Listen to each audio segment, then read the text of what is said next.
A tariff is a tax. It is a tax on goods that come into a country from other places. Governments use tariffs for many reasons. Sometimes they use tariffs to make foreign goods more expensive. This can help companies in their own country sell more products. President Trump believes tariffs are very important. He sees them as a powerful tool. He uses them to change how America trades with other countries. He thinks past trade deals were unfair to the United States. He wants to make trade better for American workers and businesses by using these import taxes strategically and often very publicly. President Trump's use of tariffs is a big part of his economic plan. He has put tariffs on many types of goods. These goods come from many different countries, including China and nations in Europe. He believes these tariffs will protect American industries. Industries like steel and car manufacturing are important to him. He also uses tariffs as a way to pressure other countries. He wants them to agree to new trade deals. These deals, he says, will be more favorable to the United States. This approach is different from how many past presidents handled trade policy, who often favored fewer tariffs and more free trade agreements. The main idea behind Trump's tariffs is America first. This means he wants to put American interests before the interests of other countries. He argues that for too long, other nations have taken advantage of the U.S. He says they used unfair trade practices. These practices, according to him, hurt American jobs and factories. Tariffs are his way of fighting back. He believes they will bring jobs back to America. He also thinks they will make the American economy stronger and more self-reliant. Many discussions and debates surround the actual impact of these policies on the wider economy. The recent news shows that this tariff policy is moving very fast. It also faces big challenges. These challenges come from courts, they also come from businesses. Even leaders of other countries are pushing back against these trade measures. The situation is changing quickly. Understanding tariffs is key to understanding the current trade situation. It helps to see why President Trump is so focused on them. It also helps to understand the big risks involved in these fast moves. The story of these tariffs is still being written, day by day, as new developments occur and reactions unfold across the globe. President Trump's fast tariff plans hit a major roadblock recently. The U.S. Court of International Trade made a big decision. This court looks at cases about international trade laws. It decided to temporarily stop most of Trump's new tariffs. The court said that the White House might have gone too far. It questioned if the president had the legal power to impose these tariffs so quickly and broadly. This ruling was a significant moment. It showed that there are checks on the president's power, even in trade matters that he considers urgent for national interests. The court focused on how President Trump used a special law. This law is called the International Emergency Economic Powers Act, or IEEPA. This act gives the president certain powers during a national emergency. The White House argued that the trade situation was an emergency. Therefore, they said, the president could use IEEPA to put tariffs in place. However, the U.S. Court of International Trade disagreed. The judges ruled that the administration's use of these emergency powers was likely beyond what the law allowed. They believed the situation did not meet the specific criteria for using IEEPA in this way for these tariffs. The court's decision meant that many of the planned tariffs could not start as scheduled. This was a setback for President Trump's tariff agenda. His administration had been moving very quickly to implement these new taxes on imported goods. The ruling created uncertainty. Businesses that were preparing for new costs suddenly faced a pause. The legal arguments highlighted the complex nature of trade law. It also showed the separation of powers in the U.S. government. The judicial branch was asserting its role in reviewing the executive branch's actions, especially when those actions had such widespread economic implications for the country. However, this legal fight is not over yet. Just a few days ago, on May 29, 2025, a federal appeals court stepped in. This higher court decided to temporarily pause the ruling from the U.S. Court of International Trade. This means the tariffs might go ahead for now, but it is only a temporary reprieve. The appeals court will look at the case again very soon, likely in June 2025. So the legal battle continues. The question of whether President Trump has the authority for these sweeping tariffs remains unanswered definitively, creating a period of suspense for businesses and international partners watching these developments closely. Despite the legal challenges, President Trump is showing no signs of backing down. He is very determined to push his tariff plans forward. His commitment to using tariffs as a key policy tool seems stronger than ever. People close to him say he will keep fighting to put these measures in place. Mark Short, who used to work as a legislative affairs director, believes Trump will persist. This determination is a hallmark of his presidency. He often digs in when faced with opposition. He sees these tariffs as essential for his economic vision for America, and he is not easily swayed by setbacks. This fast and forceful approach has a name. Peter Navarro, one of Trump's top trade advisors, calls it Trump time. This term describes the rapid pace at which the administration tries to get things done. In Trump time, decisions are made quickly, actions are taken swiftly. There is little patience for delays or long debates. This approach aims to shake up the system. It is meant to show that this administration means business and will not get bogged down in typical government slowness. The idea of Trump time reflects a desire to achieve policy goals rapidly, sometimes even if it means facing legal or political hurdles along the way. The administration is publicly trying to downplay the legal setbacks. White House aides have described the ruling from the U.S. Court of International Trade as just a minor stumbling block. They project confidence that they will ultimately succeed. U.S. Trade Representative Jamieson Greer stated that the administration has been thinking about using these legal tools for many years. This suggests they have prepared for challenges. This public stance is important for maintaining momentum.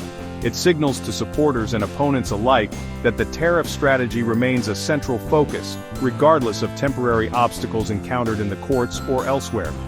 This unwavering resolve sends a clear message. President Trump is serious about his tariffs. He sees them as crucial for reshaping American trade. He is willing to use all available avenues to implement them.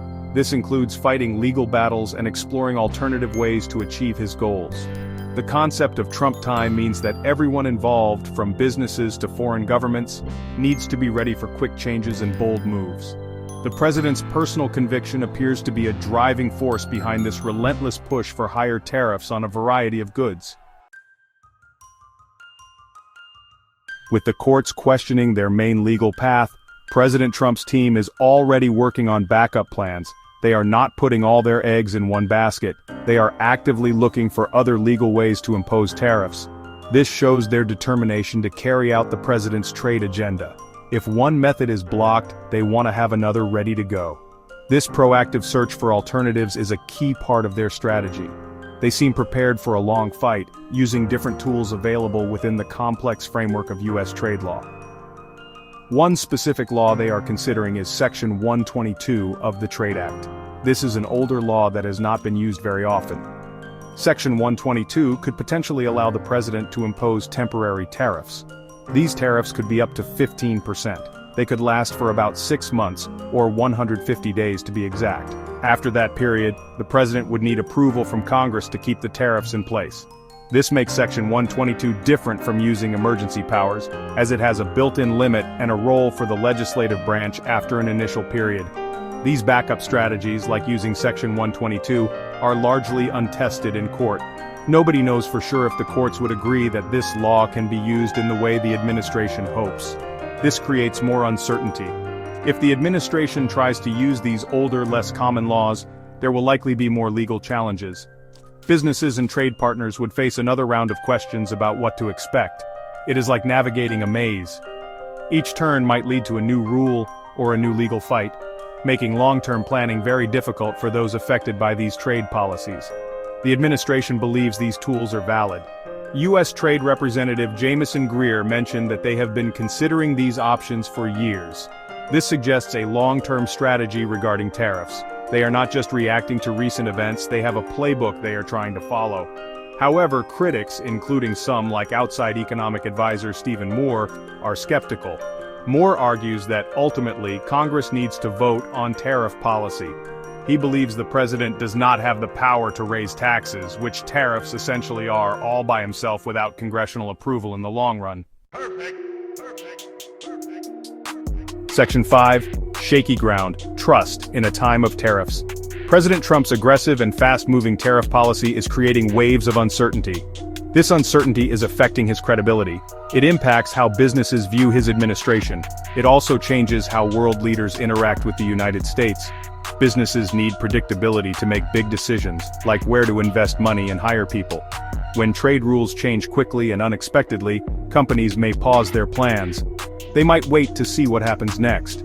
This hesitation can slow down economic growth and investment in new projects within the country. World leaders are also watching closely. Many are frustrated. The constant changes in U.S. trade policy make it hard to negotiate long-term agreements. European leaders, for example, have expressed their unhappiness with what they see as an erratic approach from Washington. This could make international meetings like the upcoming G7 summit in Canada more tense. President Trump needs the support of these leaders for other international goals. If they feel they cannot trust the U.S. to stick to a clear trade policy, it could damage diplomatic relationships and cooperation on various global issues. The challenge for President Trump is to balance his desire for America First trade deals with the need for stable relationships. He wants to be seen as a strong negotiator. He wants to get the best deals for the U.S., but if his methods create too much chaos, it could backfire. Businesses he needs for investment might hold back. Foreign partners he needs for global stability might become less cooperative. Finding this balance is very tricky. The rapid implementation of tariffs, followed by legal challenges and shifts in strategy, contributes to an environment where trust can be easily eroded. This situation puts businesses in a difficult position. They face new costs from tariffs. They also face uncertainty about future tariffs. This makes it hard to plan for the future. Some companies might decide to move their production to other countries to avoid U.S. tariffs. Or they might pass the higher costs on to consumers, leading to higher prices for everyday goods. The administration argues these are short-term pains for long-term gains. However, for businesses trying to operate day-to-day, the current climate is one of significant risk and unpredictability, testing their confidence in the economic landscape. Section 6. More than a nickname, the taco effect. There is another factor that might be influencing President Trump's strong stance on tariffs. It is a nickname.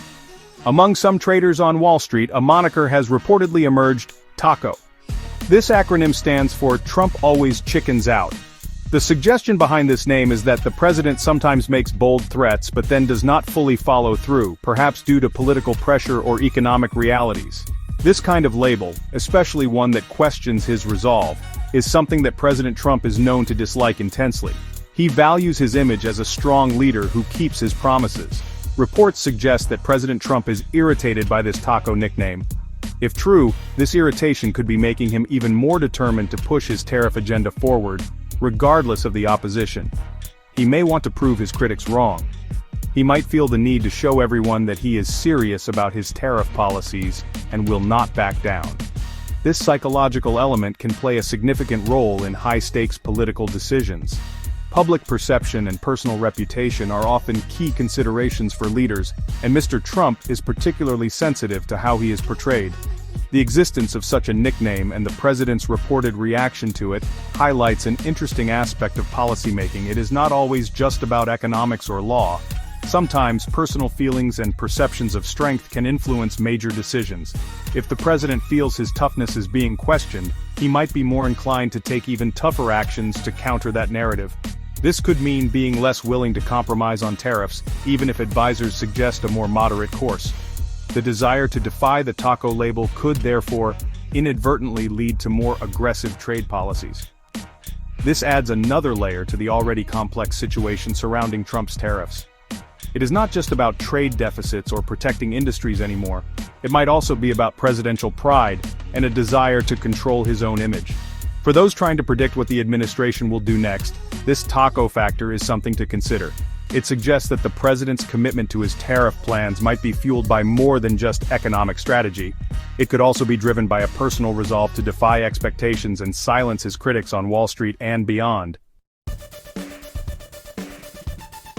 Section 7. Doubling down. The new steel tariff push.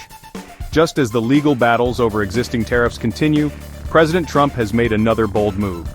On Saturday, May 31, 2025, he announced plans to significantly increase tariffs on steel. He intends to double the current tariffs on imported steel. The rate will go up from 25% to a very high 50%. This announcement signals a clear escalation in his trade strategy. It shows that he is not only defending his current tariffs but also willing to impose even stricter measures on key industries he wants to protect. This move is a direct message that his tariff campaign is intensifying. This decision to double steel tariffs comes at a critical time.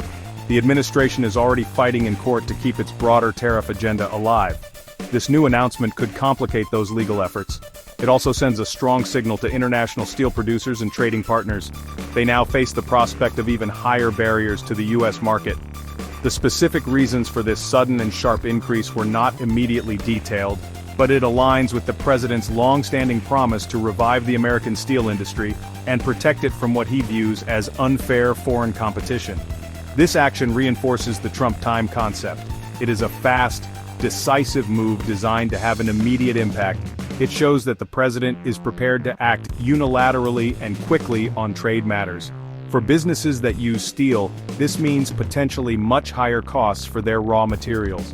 This could affect industries like construction, automotive manufacturing, and appliance production. These companies will need to decide whether to absorb these costs, which could hurt their profits, or pass them on to consumers, which could lead to higher prices for many goods. The doubling of steel tariffs is a concrete example of President Trump's determination. It is more than just talk. It is a specific policy with significant economic consequences. This move will likely provoke strong reactions both at home and abroad. Other countries might retaliate with their own tariffs on American goods. Domestic businesses will lobby against the increase if it hurts them. This latest development ensures that trade and tariffs will remain at the very top of the economic and political agenda in the coming weeks and months, promising more turmoil. Section 8. Echoes of the Past, Fears for the Future, Nixon and Economic Waves. The Trump administration's current tariff strategy has some people looking back at history. They see parallels to actions taken by President Richard Nixon back in 1971. Nixon also surprised the world by imposing a 10% tariff on many imported goods. His goal was to address a trade imbalance and pressure other countries. Interestingly, Nixon's tariffs were also challenged in court. Initially, a court struck them down. However, that decision was later overturned on appeal, and the tariffs were upheld. This historical example might give the Trump administration some hope for their own legal battles. The economic impacts of widespread tariffs are a major concern. We are already seeing some examples of how businesses are being affected. For instance, Gap Inc., the clothing retailer, reported that it could face up to $300 million in costs related to tariffs. This shows how these taxes can hit consumer goods companies. In the technology sector, Nvidia, a major chipmaker, is facing a potential revenue loss of $8 billion. This is due to tightened export controls on China, which are often linked with broader trade disputes and national security concerns that can involve tariffs or similar restrictions. On a larger scale, there are signs of changes in U.S. trade patterns. The U.S. goods trade deficit, which is the difference between how much the country imports and exports, narrowed sharply in April 2025. This happened because imports plunged. A drop in imports can be seen as a positive sign by those who want to reduce the trade deficit. However, it can also mean that American businesses and consumers are buying less from overseas, perhaps due to higher tariff-related costs or economic uncertainty. It could also signal a slowing economy if businesses are importing fewer materials for production. These potential economic consequences are at the heart of the debate over tariffs. Supporters believe that tariffs will ultimately lead to a stronger domestic economy and fairer trade. Critics worry that they will lead to higher prices for consumers, damage to U.S. businesses that rely on imports, and retaliation from other countries that could hurt American exporters. The historical parallel with Nixon shows that tariff policies can be legally complex and economically disruptive. The full impact of President Trump's current tariff turmoil will only become clear over time, as businesses and markets adjust to these fast moves and big risks. Section 9. The Tariff Saga, an Unfolding Chapter. The story of President Trump's tariffs is far from over. It is an ongoing saga with daily developments. The legal fights continue, with appeals courts now reviewing the earlier decisions. The political debates are intense both within the United States and on the international stage. President Trump remains firmly committed to his tariff measures. He continues to criticize other countries, particularly China. He recently accused Chinese President Xi Jinping of totally violating their trade agreement.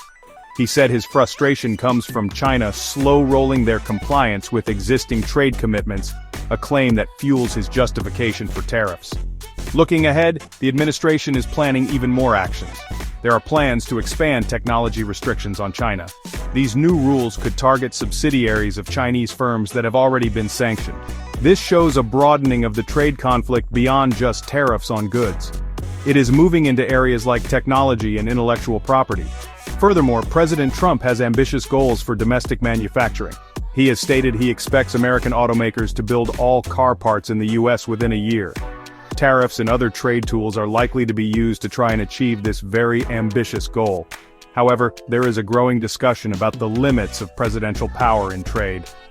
Outside economic advisor Stephen Moore and other allies of the administration argue that Congress will eventually need to have a say. They point out that the Constitution gives Congress the power to regulate commerce and lay taxes. Tariffs are a form of tax. Therefore, they believe the president cannot unilaterally raise tariffs indefinitely without explicit approval from Congress. This could lead to future clashes between the White House and Capitol Hill over who truly controls U.S. trade policy and its direction. In this climate of uncertainty, President Trump is keen to show his economic policies are working. He recently showcased a clip of CNBC's Rick Santelli praising his economic record during a press conference. This move, with departing advisor Elon Musk present, was seen as an effort to counter the growing criticism and concerns.